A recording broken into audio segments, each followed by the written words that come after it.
সরকার গঠনের জন্য থালাপাতি বিজয়ের আর মাত্র 10টা আসন দরকার ছিল, কারণ 234টা আসনের মধ্যে 118টা আসন পাইলে সে এককভাবে সরকার গঠন করতে পারত। যাই হোক, 39 বছরের ধারাবাহিকতা ভেঙে মাত্র 2 বছরে অভিনয় ছেড়ে নির্বাচনে প্রথমবারেই চমক দেখিয়ে দিয়েছে থালাপাতি বিজয়। নির্বাচনে নেমে প্রথমবারে 108টা আসন পাওয়া চারটিখানি কথা নয়। যদিও গোপনে নীরবে 20 বছর ধরে কিন্তু থালাপাতি বিজয় এই নির্বাচনের জন্যই কাজ করে যাচ্ছিল। হতাশ হওয়ার কিছু নেই, থালাপাতি বিজয় মুখ্যমন্ত্রী হতে চলেছেন।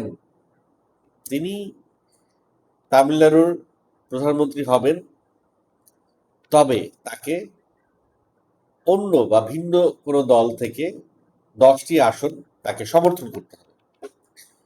তো সেই জায়গা থেকে কংগ্রেস অলরেডি 5টি আসন থেকে তাকে সমর্থন করবার প্রতিশ্রুতি দিয়েছে, তবে শর্ত জুড়ে দিয়েছে তাদেরকে মন্ত্রী পদ দিতে হবে। যেমনটা আমাদের দেশে বিএনপি ভিপি নুরের দলকে 2টি আসন দিয়েছিল এবং একটি পদে মন্ত্রী পদ দিয়েছিল।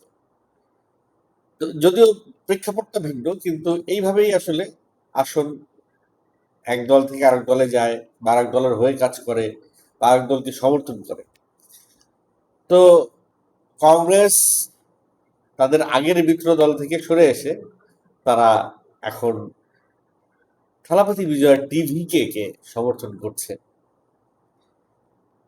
সেই সঙ্গে আরো কয়েকটি ছোট দল থেকে দুইটি একটি করে আরো 5টি আসন থালাপাতি বিজয়ের দলকে সমর্থন করবে বলে তারা জানিয়েছে।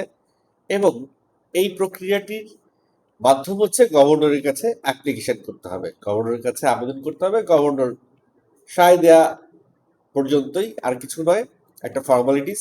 গভর্নর সায় দিলেই থালাপাতি বিজয় হয়ে যাচ্ছে তামিলনাড়ুর মুখ্যমন্ত্রী, একজন সুপারস্টার, একজন অভিনেতা, একটা স্টেটের মুখ্যমন্ত্রী হয়ে যাচ্ছেন। এটা খুবই খুবই চমৎকার একটি বিষয় হয়ে দাঁড়িয়েছে ওই অঞ্চলের সিনেমা প্রেমী মানুষদের জন্য। থালাপাতি বিজয়কে অগ্রিম অভিনন্দন।